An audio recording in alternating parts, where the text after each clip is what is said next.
Hello listeners at home, I'm Nathan for Cabot Tales and Trails, a page one story music collection. For today's episode, we're interviewing Sue McFadden.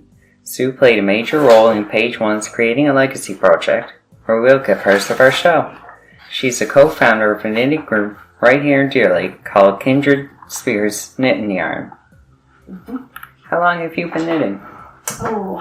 I'd say I'm in my late 60s and I started in my teens, so that gives you a few decades. A couple decades? Yes, at least. Do you know who taught you how to knit?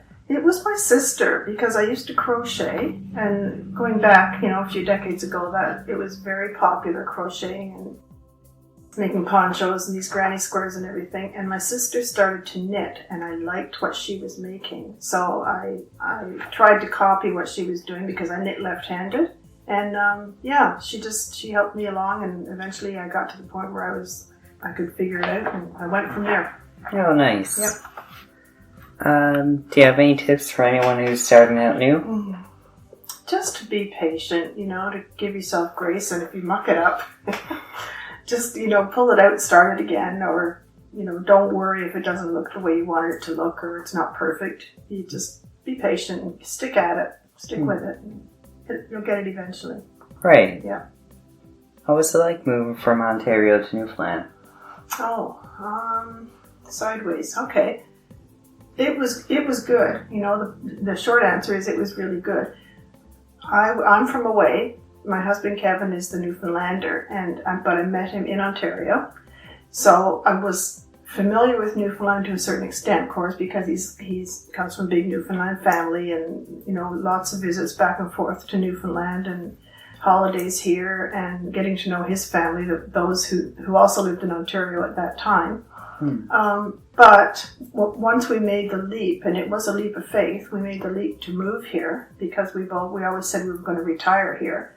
And when that day finally came, visiting and holidaying, I always tell people this, are two different things from moving here and living here and immersing yourself in the culture and learning as you go and all that sort of thing. So there was a little bit of culture shock for me, but we were fortunate. We moved to a small outport on the Avalon, and we were really, really blessed because the couple across the road from us, they were a bit younger than we were, but they really took us under their wings. So they were great. Jeannie and Gerard Swain was their name, and they just, right from day one, were just super. They were our good friends, and they've remained our good friends. And every time I did something dumb or I did something the mainland way, Jeannie would say, no, don't do that, don't say that, and I'd say, why? Well, because people are going to think you're newsy, if you have a natural curiosity, no, can't do that in an outport, that in the small, you don't do that. So I learned from her, and it just became the best thing we've ever done, and I'm just so happy to be here. I like the West Coast a lot better, I have to say. The weather's way better. I'm just more comfortable here than I was on the Avalon, largely because of the weather. But Right, yeah, there's a lot of RDF out east. Big time, yeah, and it's warmer here. But we had family living here, so we always used to say, geez, you people, you get all the good weather, and then we had the chance to dart across the island and stay for good. We took it. Yeah. Right. Yep. Yeah. Was there much difference in the amount of snow between here and Ontario? There's a funny story, actually, to go with that, because our first winter here was really pretty temperate, and we hardly had any snow, and we lived just this side of the snow belt in Ontario. So we were used to a lot of snow. A lot of snow. And I used to commute in it, so I was fairly used to it, driving from the Brant County area to Hamilton, in 2 feet of snow, you get used to it. We thought it wasn't bad here. We were saying, oh, wow, this is great. We can get used to this. But it turns out that it was a really temperate winter, and the next winter, of course, was more like, what we're used to. And then when we moved over to the West Coast, well, we didn't even know what snow was over on the Avalon once we moved here to the West Coast. So, got used to it again in a hurry. Right, yeah. I don't have to drive in it anymore for work, and so I don't really mind it. I can stand at the window with my cup of tea in the morning and just, Yeah, no problem. When you were in Ontario, what kind of job did you do? Oh. Well, I was a journalist by training, and I worked at that for some time when I was younger, and really enjoyed it. I love writing, and so when I learned about this group, I was really over the moon. But from that job, I worked in newspapers, and so did my husband, and that was actually how we met. And newspapers are dinosaurs now, really. Everything has changed radically. So from working in newspapers, I kind of took a sideways leap, and I ended up getting a job in the Ontario court system as a court reporter, and then as a court clerk. And so it really was a real sideways move, because court reporting and newspaper reporting or editing are nothing alike. It's two totally different things. But that helped me to get the job that I did get in the courts, and so I moved over into that. Just I'd be a counter or a desk sitter, recording the things and doing transcripts and stuff like that. I see. So what did a typical day look like as a court transcriber? Well, it could have been anything. Honestly, Nathan, from soup to nuts. You could have a very quiet day. The courts always start in the morning. The ones that I worked in, as in bail court, and you could get some really unusual and fascinating things happening in the court system, depending on the person that was up for requesting bail and that sort of thing. I don't want to tell too many stories out of school, but you would get different things. You could get fights going, people in the audience who are there to hopefully not let the person get bail, and so there might be some back and forth going on there. Of course, you would have people with health issues and mental health issues, and that sometimes made for interesting scenarios. But we were never afraid for our safety in that regard, because there's always lots and lots of staff and the court police and that sort of thing. So it was interesting. It was a real fascinating slice of life if you're a people watcher, or if you're into sort of the socio-cultural things that go on to make a world. From that point of view, it was a really, really interesting job. Yeah. Really long trials were like mind-numbingly boring, because all you're doing is sitting there making sure that you're getting every if and or but and every throat clearing, and you're not missing anything that has to be shown on the transcript. By the same token, they could really, really bog down and go on and on and on. Days of the same trial could become pretty boring from the point of view of the person sitting behind the desk. Yeah. Oh, I bet. Yeah. I mean, I guess you are just kind of sitting there, kind of in the corner. Yeah, and the lawyers get really into the nitpicky things, because they're lawyers, and then they know the law, down to the last gasp, and so depending on the situation and on what the charge was or what the trial was about, you could get the lawyers going back and forth according to the letter of the law. So the judge or the justice of the peace wouldn't stop them, because they're doing what they're being paid to do. But from the point of view, from the outside looking in, you're trying not to fall asleep, right? Right. Yeah. Yeah, I guess that would kind of get a little bit boring if they're kind of droning on about. It could do. It could, yeah. So there's, I guess, a very wide range of... It really was, yeah. Sometimes funny things happened, and something would happen, or someone would say something to crack up the whole courtroom, and so that, you just never knew what to expect, really, in all honesty. Right. I guess you must have been a good listener, right? I think I am.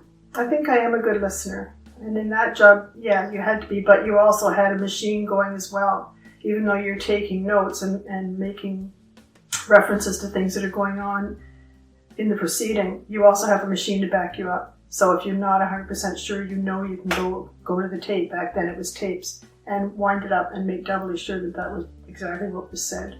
Yeah. So that if you had anybody who said, I didn't say that, when you had an actual transcribing of what was said. So, because that does happen sometimes too. Or it did, yeah. Oh, I bet, yeah. Yep. I guess people try to swindle their way out of things. Lots of times, Yeah, lots of creative interpretation. Yes. Oh, I bet. Yeah. Do you have any skills that you would say that stuck with you from being a transcriber? From that job? Well, listening, I guess, and attention to detail, yeah. Yeah, just good listening skills and, really nitpicky details. Oh, nice. Yes. Jumping around now, Sure. how did Kindred Spirits Knit and Yarn start? When we first moved here, I came over to Deer Lake because I got a job here. And knitting has always been a big thing for me. And along with two other women on the Avalon, I started up a group. We founded a group called Kindred Spirits. And it was great. It was a really good group. We got funding and we went for grants and things like that. So when I moved over here for this job, ostensibly it was for a 6-month contract. And then it turned out to be longer than that. And I really missed my groups and my meetings and so on. To sort of sidestep, without going into the details, through the town of Deer Lake, I applied for a New Horizons for Seniors grant to start up a Kindred Spirits group here. And I did it with the town, in conjunction with the town of Deer Lake. And that, I guess because I knew, I didn't know it at the time. I was told that there wasn't any sort of a group like that. And of course, afterwards I found out there's all kinds of them. There's the knitting group in Reedville, and there are the ladies that just get together, once in a while for fun. And then there was the group at that was operating out of the Salvation Army building, but not necessarily, a connection with the Salvation Army, but they were using their space because the Salvation Army had graciously allowed them to have it for free. I found out about that group because a lady dropped by my Kindred Spirits group one day and said, well, why don't you come out on Mondays to the knit and yarn? And I said, oh, well, I don't belong to the army. And well, you don't have to. She said, no, girl, anybody can come. Anyone that wants to come, come. I thought, okay, well. So the next Monday, and it's hard, for me anyway, it's hard to walk into a room full of complete strangers, but I really wanted to connect with people who knit and who were creative and did the kind of things that I did. So I went and I poked my head in the door of the group, and it was full, and this one lady said, oh, hello, welcome, come on in. And I thought, oh, yay, I like these people so much already. And that was how I got started with them. So I still did my Kindred Spirits thing on, I think at that time it was Thursdays or something. The Knit and Yarn group did their thing on Mondays. And the lady that ran that was, her name is Sylvia Patey. And she said, let's meet for lunch one day. I have something I want to run by you. So we met, and she said, what do you think about the two of us? It's a lot of the same people, and let's join ranks. And of course I jumped on that because now we've got people power even more for applying for future grants and for getting funding for special projects that we want to do. So I said, yeah, let's go for it. And that was how we got going. Oh, wow. Yeah. So you guys have meetings every week? We do. We meet Mondays and Thursdays. We meet Mondays at the Pentecost Church in the music room, and they very graciously donate the space to us for that. And then we meet Thursdays at the Deer Lake Public Library in the afternoons. And it's not two completely different groups. A lot of the same people go to both, including me and Sylvia.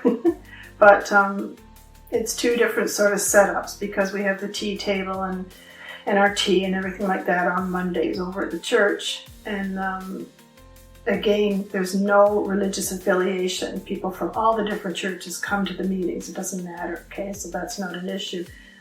But then at the library, it's a different energy because it's a different space. And they very nicely give us a little wee table so we can put cookies or something on it for that too. Cookies are an important part of the meeting, see? Right. Yeah, and that's how we're doing it right now, and it works well. Yeah. So anyone can come in? Absolutely. We welcome everybody. People say, I'm not crafty, or I don't knit, or I don't crochet, or you don't have to. Come for the social, just come out. We used to have one lady, she can't get around very well anymore, but she would just come out and bring whatever craft she was working on her own. And it's just to be with like-minded people and, to have a cup of tea and a cookie and a laugh, because we do. Oh man, we laugh a lot. Yeah, and if you do have something that you like working on, bring it with you. If you're looking for a new project, come out, because there's always tons. Because we do get funding for special things as well. One thing is this poppy yarn bombing that I was telling you about before we came on the air. And we have socials. We had a road trip this past summer, and that was good fun, up to Triton. And we do a lot of special projects, but we also just get together a couple of times a week too, and it's great, man. Yep. Really nice. So I hear you guys do Blankets for Newfoundland. Yes. Yep. That's a program dear to my heart. It's called Blankets for Newfoundland. It's based loosely on the Blankets for Canada project that I believe is still in operation, but I know there's no Newfoundland chapter, because that was what I wanted to do, was start that up, and that for lots of reasons we couldn't go that route, so we started our own thing. We call it Blankets for Newfoundland, and we got funding again from the New Horizons for Seniors grant. Thank you, government. And we've done it now. I think it's 2.5, 3 years now we've been doing this, and we create and make blankets, lapgans, baby blankets, just for people who need warmth, basically, and we donate them to organized groups like Ronald McDonald House. We just sent another load of 30 baby and child-sized blankets to Ronald McDonald House, but we also support women's shelters, men's shelters, mental health facilities, where there are clients who live there year-round. Anyone who needs blankets, we sent a load up to Happy Valley Goose Bay. So I think we have donated now, jeepers, now I should have looked this up before I came here, but it's between 250 and 300 blankets now that have been donated all across the island and up into Labrador as well. Oh wow, that's a lot of blankets. It is, and it's we have so much. We have people contributing to this project now who are expats. They're Newfoundlanders, but they're living in Ontario, in Alberta. We have one lady, Jean Sully, she lives in Alberta, and she has been the biggest supporter. She makes these squares and finished blankets, and she ships them, on her own dollar, and she ships them to us here in Newfoundland. We have a mom and a son who are in Ontario. And I'm finally going to get to meet her, because they're coming out in a week or so to visit family, and they're going to drop in to a knitting project.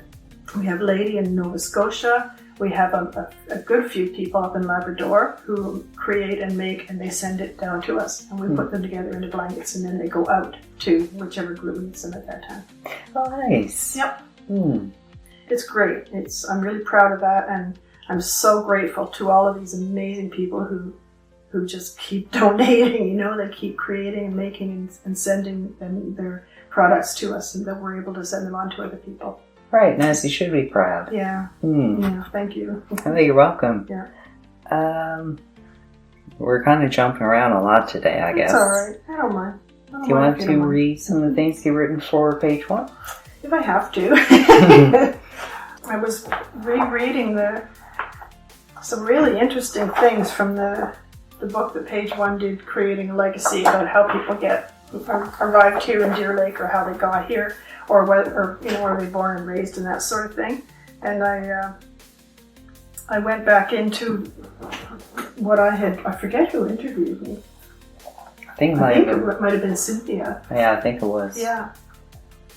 But this is part of the transcript from there. And it, like a lot of people, so many Newfoundlanders, all my ancestors that I'm aware of. I'm into genealogy, but I'm not, a genealogist by any degree, and so I wish sometimes I had more knowledge there. But from what I've been able to find out, all my ancestors were from England, Ireland, and Scotland, and also from Norway, Danish, that sort of area, because apparently the fishers used to come out and they would go around the English coast and land in Cornwall. And so I know that some of my forebears were from Cornwall, and they originally, according to Ancestry anyway, they originated in Norway or Denmark.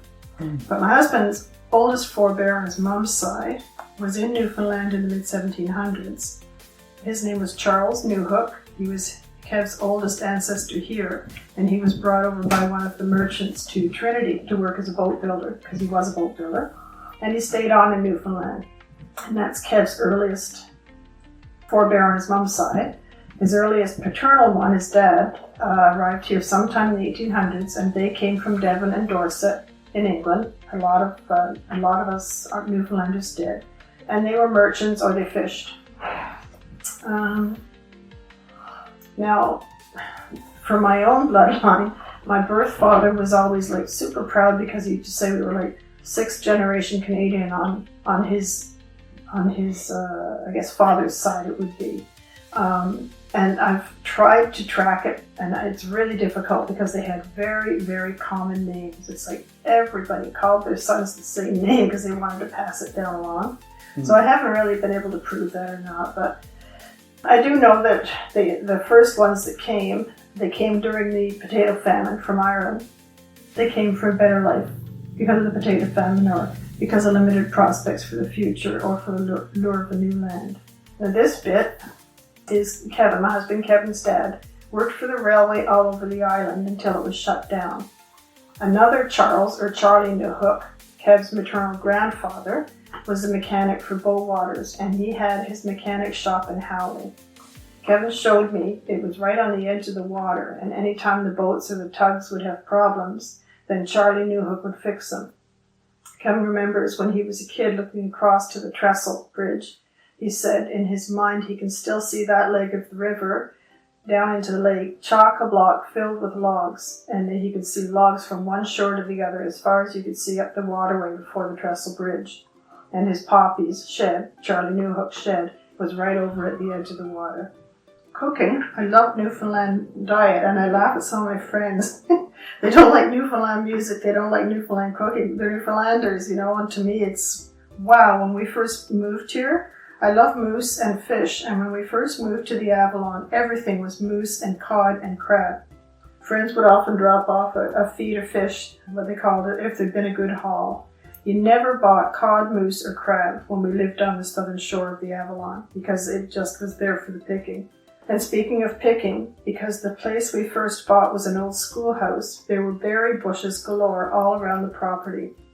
We had blueberries, unless the moose got them first. We had tons of blueberries every year. I learned how to make fish and brews. I make a really good fish and brews with scrunchions, and my sister-in-law taught me that. She put potatoes and hers and molasses on top, so I do too. For a come from away, I have to say that I embraced traditional Newfoundland dishes. I've liked them for as long as Kevin and I have been together, over 35 years. The only thing I couldn't get my head around to try and eat was rabbit, because to me they look like cats, and I love cats. So when we first moved back to Newfoundland, he ran rabbit lines. That was something he hadn't done since he was young, and again, because I'm a cat girl, I didn't want to see them because they looked like they were cats in the freezer. That's something I like as traditional Newfoundland music. Do you? So do I. I love it. And people, I laugh at people who don't like Newfoundland music, because to me it's, wow, you can just get moving to it, Oh, you can, yeah. We don't go to dances and stuff much anymore, but when we lived on the Avalon, because it was an outport, that was what there was to do. So we went to all the dances and we went to all the open mics and all that sort of thing. And boy, I really like it. I like Newfoundland music a lot. I like the accordion, and I enjoy it. Oh, I love the accordion. That's something I'd like to learn how to play someday. Wouldn't you love to? It looks too tangly to me. I don't think I could pick it up, but I like to listen to it. I'll just read another little bit about Kevin and his family. Yeah. Even though he spent part of his growing up in Ontario and part of it here, it reads, Kevin's dad was a really traditional Newfoundland male, and he really was. They did everything for themselves. He taught all of his sons everything. Not the daughters, of course, but he taught the boys. They didn't buy anything that they could grow or catch or hunt for themselves. Kevin used to say that when he was a teenager and he wanted to hang out with his friends, his dad was like, nope, you boys are staying home today, and you're going to help me put in that new window, or I'm going to show you how to fix this tire, or whatever it was. So Kevin can do anything, pretty much, but it's because his dad taught them, and they had to stick around the house to learn it. Wow, really nice. Yeah, really different. You also have a little piece in Winter Musings. Oh, yes. That's a book that Page One just recently published. Yes. Was it last year? I think this was from last year. I think she published it, didn't she? I can't remember, Nathan. I think it is last year, I think. This was just me whining about the snow because it was a particularly snowy winter, the one that I was talking about. It wasn't the last winter that I was talking about in this, so it had been the one before. Well, we started in November. We got a big, big snowfall in November, and it went right through. It was like 6 months of snow, you know? Oh, yeah, I remember. Yeah. Okay, so it's called Winter Musings, and it starts. It's snowing again. I hate snow. In truth, it hasn't really been that bad a winter this year. But until a couple of weeks ago, it had been what is referred to here as a temperate winter in western Newfoundland. Not too cold until the deep freeze. But then a blizzard moved in by way of Nova Scotia and blessed the entire island with varying degrees of windstorms and blowing, relentless, maddening snow. My neighbor on the eastern shore, before we moved to the other side of the island, used to laugh at my whining, saying, "You live on a little rock in the middle of the Atlantic Ocean. Get used to it, girl." It could be worse. Last year we were nearly snowed in by late November. By January the drifts were halfway up the mudroom window. Even though no snowfall may have been forecast, it was sneaking during the night, seemingly innocuous and barely noticeable. Just a few light flakes to the naked eye drifting past the windows, illuminated by the street lamp in front of our house. Yet, when I crawled out of my hermetic winter bed the next morning, there it was again, a fresh, fluffy, brand new inch to cover over yesterday's winter transgressions. And it went on for weeks and weeks. It was winter forever. Now, in mid-February of this year, I feel no different than if we'd had 3 months of steady snow instead of that one intense storm to start it. 5 days of an intense winter storm, and now it feels like the snow has been here for months already. So what difference does it make, a so-called temperate winter versus a crappy traditional one? Today was semi-clear, so I drove 40 minutes to the big box store complex. It seemed like everyone else within a 60-mile radius was there too, delirious in their capitalistic freedom after the enforced hunkering down in our warm homes as the gales howled outside. In the huge grocery store, all of the seniors, including me, seemed to be staggering around in a fog of confusion at the bright lights and the plethora of overpriced food. A lady about my age backed into me with her cart and apologized profusely. "No, it's okay, girl," I assured her. "I think we're all a bit maundered right now. It's probably the weather." She laughed and said, "Yes, we've finally been set free from the snowstorm, sure. Snow. It's always about snow." Yeah, that it is. I do remember growing up, we used to have a lot of snow out in Howley. I'd say. Yeah, we'd have 8-foot snow drifts. Can you imagine? Mm. Yeah. Yeah, well, it feels so. We've had a couple of winters where it seems like they've been that high, too. Yeah, and that's like the height of this room is like 8 feet. Yeah, that's a lot of snow. Yeah. Yeah. But you can't have everything. And, Yeah, I wouldn't trade the lifestyle here. I wouldn't. You put up with the winters and the snow, or I don't do sledding or anything like that. But a lot of people just, you embrace it, whatever it is, because the quality of life that you get here, as compared to living in a big city in Ontario, there's no comparison. Yeah, this is where I want to be. So. Right. I just looked at the time, and it looks like we're running short on time today, so Thank you for joining with us again. Thank you very much. And follow us on Facebook for more. See you next week. This has been Nathan with Sue McFadden. Goodbye.